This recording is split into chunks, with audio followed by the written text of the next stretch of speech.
Hey guys, I'm Aaron, and today I got some tips and tricks for the select tool.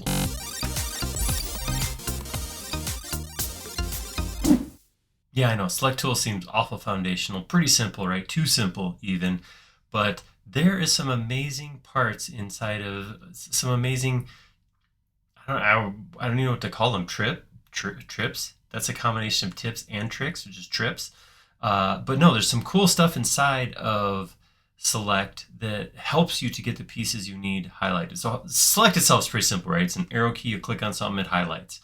But I want to go a little bit beyond that, and I think pretty quickly I can give you 5, 6, 7 tips on getting more out of select. Let's take a look. Okay, so I'm in select right now, and the way select works, of course, is pretty simple. If I move over a thing and I click the left mouse button, it highlights, it's selected. So when I'm looking at geometry, if I click on a face, the face highlights when I click. If I go over an edge, click, highlights when I click, and that's pretty much all there is to it. It's very easy, of course. If I go over a face and double click it, it will click and select the face, but it also selects all the edges that define that face. Similarly, if I double click on an edge, it will select all the faces that connect to that edge. So something to think about. Single click highlights one, double click selects everything connected, and then of course triple click, so 1, 2, 3, will select all connected geometry. So it's not all the geometry in the entire model. You can see that Teddy didn't get highlighted, my cylinder didn't get highlighted, but it did highlight everything that was connected to this box. Now, if I have something grouped and I pick once, it highlights the whole group. Unlike raw geometry, double clicking will actually open the group, and now I'm inside the group.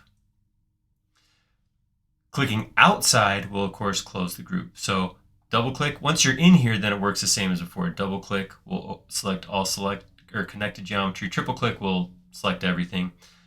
Something else to note real quick right here. So right here on the sides of my cylinder are smooth. If I click right here, it selects that whole face.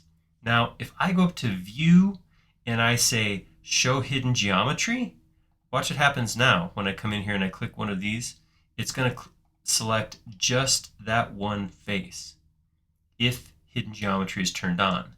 If hidden geometry is not turned on, then smoothed surfaces are selected all at once, just like they look like they should be. So a couple notes on the basics: single click, double click, and group and hidden. All right, let's zoom out here a little bit. Here's a bunch of things. So if I want to select a group of things, I can click and drag select to get a select window. Left to right gets a solid window. Right to left gets a dotted window. The solid window will select anything that is totally within the window when I release. So you can see here the edge of my window hits 3 different cylinders. When I release, those cylinders that were hit are not selected. Now, if I drag the other direction, so windows in the same spot, those 3 will be selected because of that dashed window. So pretty simple, but every once in a while this bites even me where I go, oh, why didn't it get, oh, because I didn't quite pull it open big enough. There is also another way to select. I'm in the default select right here, but if I hit the little drop down arrow right here, I can choose lasso select, and lasso select will let me just draw on the screen and pick only the items I want, like that. So same thing, it does, I do have a similar function right there when as I select, see the line that connects my cursor back to the first dot, how it's dashed right here. And if I go this way, I come back over itself, see how I turned it into a dashed line there. So it does take a little bit of playing with.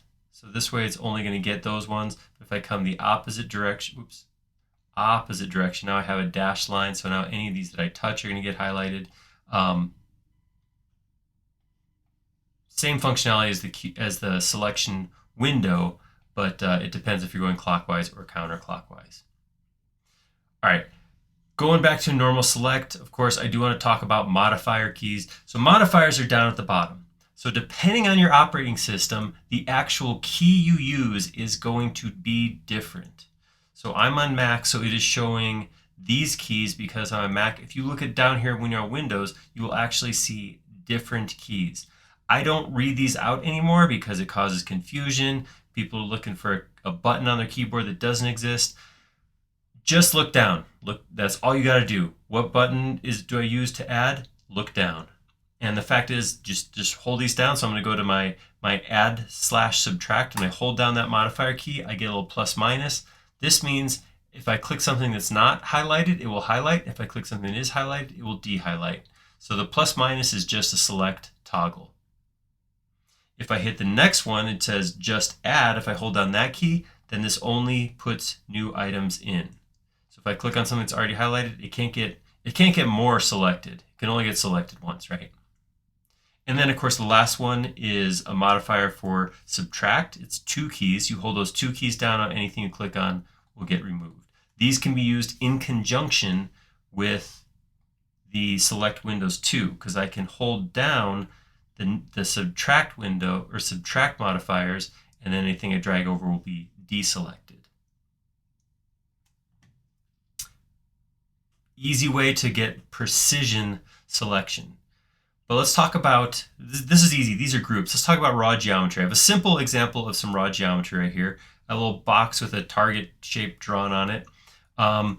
Let's say I want to select, I double clicked on this ring right here, but I don't want the edges, I just want the face. So what I might be able to do is use the plus minus or just minus selector to turn this off and turn this, oh no, look what happened. I have my ring right here is broken. That means in order to click here, I'm going to hit click whatever, I don't remember, 24 or 48 times. I have to go all the way around and turn all that off.